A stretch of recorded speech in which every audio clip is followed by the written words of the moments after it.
नमस्कार दोस्तों, कैसे हैं आप सब। स्वागत है आपका अपने YouTube चैनल पर।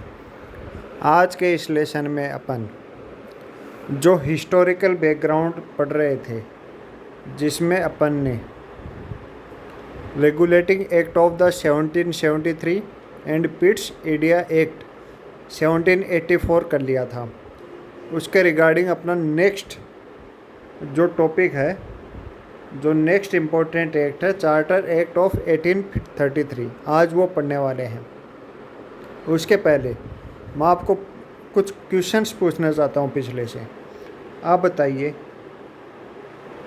फर्स्ट स्टेप टुवर्ड्स सेंट्रलाइजेशन यानी केंद्रीकरण की दिशा में पहला कदम कौन से साल शुरू हुआ। दूसरा क्वेश्चन, जो ब्रिटिश ईस्ट इंडिया कंपनी का जो ज़मीन थी जहाँ पर कब्जा कर रखा था, उनको ब्रिटिश पोजेशन कौन से एक्ट के द्वारा कहा गया। ये आपको दो क्वेश्चन बताने हैं। अब चलिए बढ़ते हैं चार्टर एक्ट ऑफ द 1833। अब इस चार्टर एक्ट में क्या कहा गया। इस चार्टर एक्ट में जो बंगाल का गवर्नर जनरल था, अब पहला गवर्नर जनरल कौन था, वॉरेन हेस्टिंग, और अंतिम गवर्नर जनरल कौन था, वो था विलियम बेंटिक। उसको गवर्नर जनरल ऑफ बंगाल को क्या कहा गया, गवर्नर जनरल ऑफ इंडिया। यानी ये क्या था, ये था कि जो गवर्नर जनरल ऑफ बंगाल को था, उसको पूरे इंडिया का गवर्नर जनरल बना दिया गया था। अब ये फाइनल स्टेप टुवर्ड्स सेंट्रलाइजेशन था। ठीक है, जो फर्स्ट था वो रेगुलेटिंग एक्ट का था 1773 का। अब इसमें क्या किया गया था, गवर्नर जनरल ऑफ इंडिया को क्या दिया गया था, exclusive legislative powers of entire British India, कि मतलब जो बाकी के जो मद्रास और बम्बई के जो गवर्नर जनरल थे, उनके पास जो पावर थी, गवर्नर थे, उनके पास जो लेजिस्लेटिव पावर थी, वो पावर भी छीन कर किसको दे दी गई थी, गवर्नर जनरल ऑफ इंडिया को दे दी गई थी, यानी विलियम बेंटिक के हाथ में दे दी गई थी। और इसमें ईस्ट इंडिया कंपनी को क्या कहा गया था, प्योरली एडमिनिस्ट्रेटिव बॉडी, यानी इसका पूरा का पूरा काम एडमिनिस्ट्रेशन का है। अब इस एक्ट का सिग्निफिकेंस क्या है। इस एक्ट का सिग्निफिकेंस एक तो मैंने आपको अभी बता दिया था कि इस एक्ट के द्वारा पूरा का पूरा सेंट्रलाइजेशन किया गया था, यानी फाइनल स्टेप टुवर्ड्स सेंट्रलाइजेशन। कौन से एक्ट के द्वारा था, 1833 के तहत। अब इसके द्वारा for the first time government of India had authority over the entire territory area possessed by the British in India, यानी GOI, गवर्नमेंट ऑफ इंडिया के पास पूरी की पूरी अथॉरिटी आ गई थी। जो ब्रिटिश जिस ज़मीन पर कब्जा कर रखा था पूरी इंडिया में, उसका पूरा का पूरा कब्जा किसके पास आ गया था, गवर्नमेंट ऑफ इंडिया के पास आ गया था। अब इसके बाद में next important act, charter act of 1853।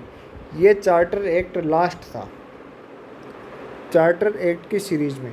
पहला आया था 1793, फिर 1813, फिर 1833 चार्टर एक्ट के नाम से, फिर 1853। इन चार्टर एक्ट की सीरीज में लास्ट था चार्टर एक्ट।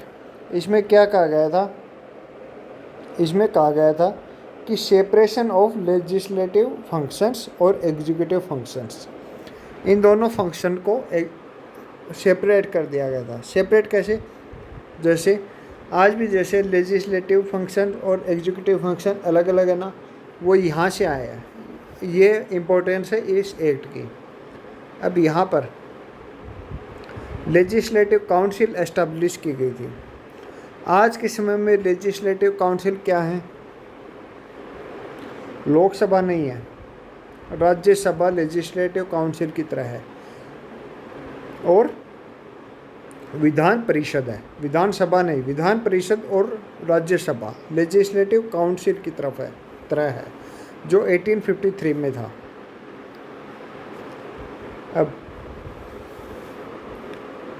अब इसके द्वारा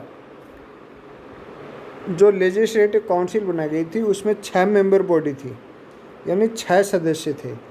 उसको एक तरह से क्या कहा गया था? मिनी पार्लियामेंट, यानी लघु संसद। अब आज जो संसद है उस पर क्या है? उस पर पूरा अथॉरिटी है सरकार की, और वही संसद पूरे कानून बनाती है। लेकिन यहाँ पर क्या था? 6 मेंबर काउंसिल बनाई गई थी, उसी हिसाब से इसको भी मिनी पार्लियामेंट कहा गया था। अब इसके तहत सबसे पहले open competition system for selection and recruitment of the civil servant, यानी जो आईएएस ऑफिसर हैं आज के, उस टाइम पर सिविल सर्वेंट्स, आज भी सिविल सर्वेंट कहा जाता है, उनकी नियुक्ति के लिए डायरेक्ट कॉमन कंपटीशन एग्ज़ाम। अब इसमें इंडियंस को भी शामिल किया गया था, और ये एग्ज़ाम कहाँ होती थी? लंदन में, ठीक है। और ये एग्ज़ाम की सिफारिश किसने की थी? मैकॉले कमेटी ने की थी 1854 में, इसके द्वारा। अब इसमें लोकल रिप्रेजेंटेशन यानी इंडियंस की भागीदारी, ठीक है। अब इसके बाद में क्या हुआ था? लोकल रिप्रेजेंटेशन जो 6 थे, कौन कौन से मिनी पार्लियामेंट में, उसमें 4 भारतीय थे, 4 नहीं, पूरे के पूरे 6 तो भारतीय थे, लेकिन 4 क्या थे? प्रोविंसेस से आए थे डायरेक्टली।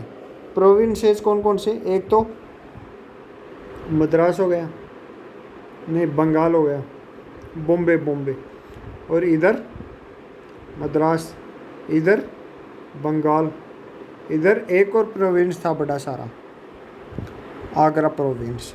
तो ये 4 प्रोविंस थे, वहाँ से डायरेक्टली इलेक्टेड होकर आए थे, ठीक है। ये 4 कौन कौन से? दोबारा से नाम ध्यान में रख लो, मद्रास, बॉम्बे, बंगाल, आगरा, ये 4 थे। मद्रास, बॉम्बे, बंगाल, आगरा, ये चारों से चुन कर आए थे। और इस एक्ट का सिग्निफिकेंस क्या है? इस एक्ट का सिग्निफिकेंस क्या क्या है? एक तो ये लोकल रिप्रेजेंटेशन, यानी 4 जगह से लोकल। दूसरा क्या है? Open competition for the ICS, Indian civil services. और इसमें फर्स्ट टाइम क्या किया गया था?